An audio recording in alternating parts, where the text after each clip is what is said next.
My mother gave me a great gift. She said, I am the first woman in your life, and every other woman is second, and you tell them I said so.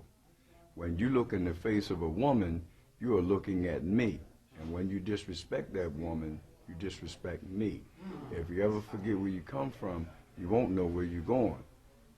So as we understand the genealogy of woman and grown sons, because we deal with man as gender, instead of looking at the Homo sapien as gender, then every man has an X and Y chromosome. And woman is XX chromosome. So when man has not mastered the womb from which he come to reverence over that, then he falls subject to the femininity of emotion. House of Consciousness presents the Blue Pill, Sister RASMARRYAH, Brother POLIGHT, and the wise MOOR bringing wisdom. Is Natural Tahuti picking up momentum? And is he getting support from these other groups? You be the judge. If woman was here first, where did she get the seed or the sperm to procreate, to bring forth man? Wait. Who's going to answer this first? Go ahead, sister. Go ahead. We got this one. You don't have a sperm. You have a degenerated egg that does not produce. It sparks. It sparks, but it does not produce. And if anybody has ever studied tadpoles, you understand what I'm talking about. They're an egg, and then they're a tadpole. All right? Study nature. They're an egg, and then they're a tadpole. So we're talking about they're an egg, and then they're a sperm. But see, they were first and foremost an egg. Right. And the tadpole, the sperm, doesn't bring anything to the table. Now, man brings everything to the table. And see, and we can once again do that because like it says in the Quran, the first chapter, it says man is mind. This is how we created before, you know, things started to change. Density, and we contaminated ourselves.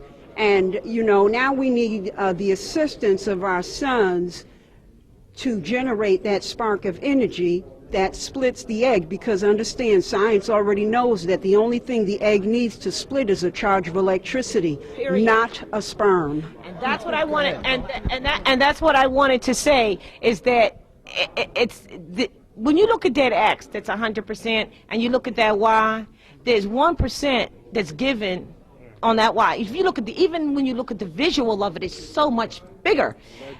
And then there's a leg missing on on the graphic that others have generally used. But the spark of electricity is all that is needed. This is why you'll have some women, they have eggs that already has a 23 chromosome, and all you need is to blow, and in that's the spark. Right. So you have a lot of that being done today on the television shows, which they of course exaggerate, and they can't find a baby daddy, because the truth is, it's mama's baby, daddy's maybe. Right. Because she's born with enough eggs to create a nation, and she does not. If she created you, did she need you to create you? Now here's where the mystery and the scholarship needs to go to, and that's why they brought out the egg, and they talked about the chicken and the egg, and it's been proven they're both the same. So that answers that. All right? So everything has been fallen and sort of degenerated from the way we eat, from the way we think. Now we're at this place. But eventually there will be men. Yeah, it'll be a return, because there's going to be a shortage of males soon. Like I said, they're approaching it from emotionalism. And let me specify, I'm not specifically talking about the brother, Dr. Ali, because I don't know where his premise is, you know what I'm saying? He might be approaching this scientifically, but what you have done for me in this particular conversation, it has stimulated thought. And when my thought gets stimulated, I take things to the realm of the pen, Jehuti, you know what I'm saying? That's how I come about getting you know, natural Tahuti, naturally the way that I get my answers is when I start writing. So I took it to the pen and the pad the other day and I was writing a piece. And the piece told me, it said, the fact that, you know, because I was walking down the street at the same time I was writing the piece and I was seeing the state of our condition, you know what I'm saying, in the hood, our women and what have you. And the spirit came to me and it told me, it said, as one woman occupies the throne all set, the world will be kept in balance and not thrown off its orbit. So it said, don't ever fall for the illusion that things are always what they seem, because they're not what they seem. That's just a side note. But then the spirit also told me, it said, look at nature. Spirit said, do you know one person, right? Because I know some crud balls. I mean, I know some assholes. I know some douchebags. I know some derelicts. I know some killers. I know some murderers. You know what every last one of these niggas got in common? What they got in common, brother? Every last one of them What they got? hold their mother on the highest pedestal. Every last one, to the cruddiest motherfuckers. I know rapists, I know murderers, I know killers, I know the righteous, I know homosexuals that hold their mothers on the highest pedestal, okay? So they practice a science in home, and then they come outside, and then they practice something else because of the outside indoctrination of this patriotic bullshit that we've been living under. My grandfather told you on Side Netter Show, okay? Number 4, the fourth cavity. It's the womb. All things 4. You still got niggas running around here talking about it's 7 continents. These niggas is crazy, okay? So you bring me one person, okay? One person, one Mason, one my son, who knows that he's God's son and don't hold his mother on the highest pedestal, okay? They even treat their father like they the fucking enemy, but they will not do that to their mother, the cruddiest of niggas, all right? Why is that? So if they maintain that particular order, why is that same order not practiced in the universe? That's powerful. So He smoked it. The mic is smoking. tell me this shit, man. Okay? And this is what Jehudi told me when I was writing this piece. And I got a piece. I got a piece that brings this all home. Okay? And it's called Everything is Everything. All right? I'm going to record that. That's why the hawk is flying with us. Because it's bringing us this information. Real talk. I just used common sense and logic. And I said, if the Mason gravitates towards, right, his grand architect that way, at home, why is this shit any different from outside? And we live in a microcosm of a macrocosm. Please, somebody tell me this. If you could figure this shit out for me, then we could sit and rationalize and talk about the bullshit rhetoric and dogma. Rhetoric and dogma. Rhetoric and dogma. Rhetoric and dogma. Okay? My grandfather went to his grave, standing on that square. No one from every continent on the planet he's been on has ever disputed what he said when he spoke about it in a numerical fashion. Number 4, foundation. You know what I'm saying? So we're talking about a cohesion of principles, because this is not a monad. This universe is a duad that we pretty much, you know what I'm saying, anytime that we see a 2, we see a 3. Even when you see a 1, you see a 3, but 1 don't stand alone. So this whole aspect of there being one divine thing in this particular universe, they're missing the whole aspect of the polarity, you know what I'm saying? So we're talking about forces, and it's bad enough that the church did that, you know what I'm saying, that they took tones and they took light spectrums and they took all these other things and they closed it in flesh and bone, and then they made stories out of it, and then now people is trapped up in the stories, the sludge of the stories, the weight of the words, you know what I'm saying, that have condensed it to flesh, and we can't get out of that shit. Shake it off, man. Just look to nature, look around you, and see how do you and everybody that you know act in regards to the woman.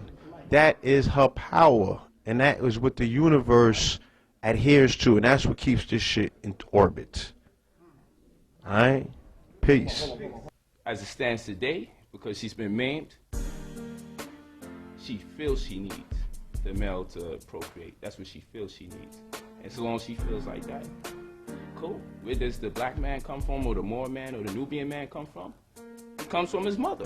And you can walk up and down the block and do a poll and ask people who gave birth to you. They're going to say her. It's self-explanatory.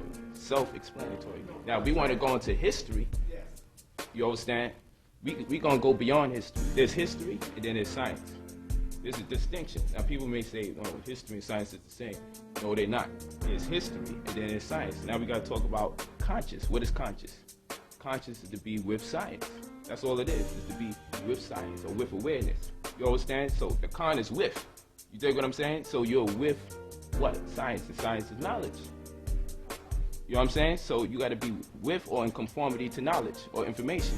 You dig what I'm saying? You look up math, and you go into that, you'll find out math is science. You go to science, science is knowledge. Conscious to be with knowledge. You dig what I'm saying? So it's a difference or distinction between history and science. So we go into science, you can tell based on what they want to call evolution, or you could go into the realm of science called epigenome.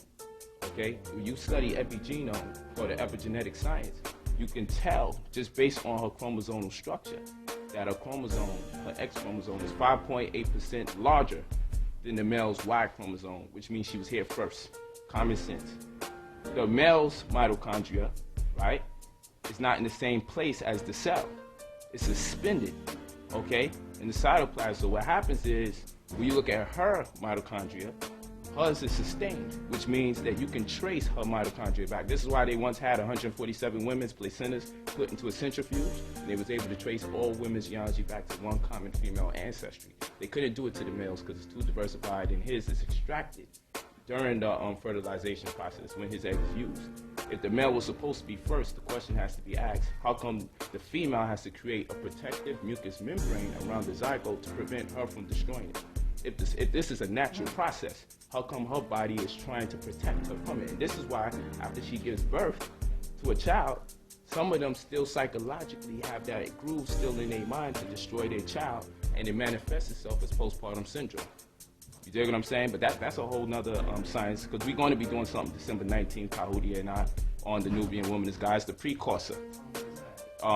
Temptations 2.0, that's in Brooklyn, New York. You can go on the website, 2012stores.com or 2012res.com to get the exact information. It's going to be in Brooklyn, New York, December 19th. And we're going to be doing the Nubian Womanist God, which is for Adam. Is this important with Brother Natural Tahuti and how he knows to do it? And if so, what can the people benefit off of this right here? Well, I can tell you stand up, because we all know that Dr. Ali Muhammad is an excellent scholar. So we all know we're going to walk in there and come out with something to learn and gain from that brother. That's a fact. We also, I know for fact, if nobody else don't know, because I know Tahuti got a lot of opposition. You dig what I'm saying? And I know for fact that we're going to come with a lot of necessary information from Tahuti. The reason why this is important in the community, because this is a long-awaited debate, highly anticipated, you understand, and I'm hoping it doesn't transmigrate into a gender-specific war, because we need both genders. However, the female, the feminine principle has been undermined a great deal. We've heard all the talks about Eve ate the apple and all this other rhetoric, but we didn't really hear too much about the splendor and the glory of the Nubian woman. We haven't heard too much about her story as it relates to her greatness. No one's really expounding on her greatness. And that's why there's a concerted effort being made that whenever someone comes up to talk about the Nubian woman as being a god and reestablishing her as such, people scream homosexuality. But I think it would be more homosexual to deny the female who and what she is than to embrace her for who and what she is. But you see, there's an interesting conversation I had with Tahuti where he said, I be wanting to reference Dr. York. But he said, you know, the second I reference Dr. York, they're going to scream pedophile. But they're going to attack the man instead of the information, right? So I said, but look, brother, you in the same boat. Because you bigging up the Nubian woman as female, and they're trying to associate homosexuality to you. You see? So they're trying to distract people. And so instead of deal with the information, they're attacking the person who's bringing the information. They're attacking the messenger instead of the message. See, everybody's like, yo, he's on this homosexual thing. He's saying that men can breastfeed and this, that, and the third. I don't believe he's pushing I want males to go out there and breastfeed their children agenda. I think that's being blown out of proportion. And it's true that you do have men getting breast cancer, the same one reminiscent to that of what females get, because they have milk being produced there. Because believe it or not, men are evolving into females. And over time, you'll see it. And when men evolve into a female, the females are going to evolve into something else. That's going to be a whole nother level. What are they going to transfer?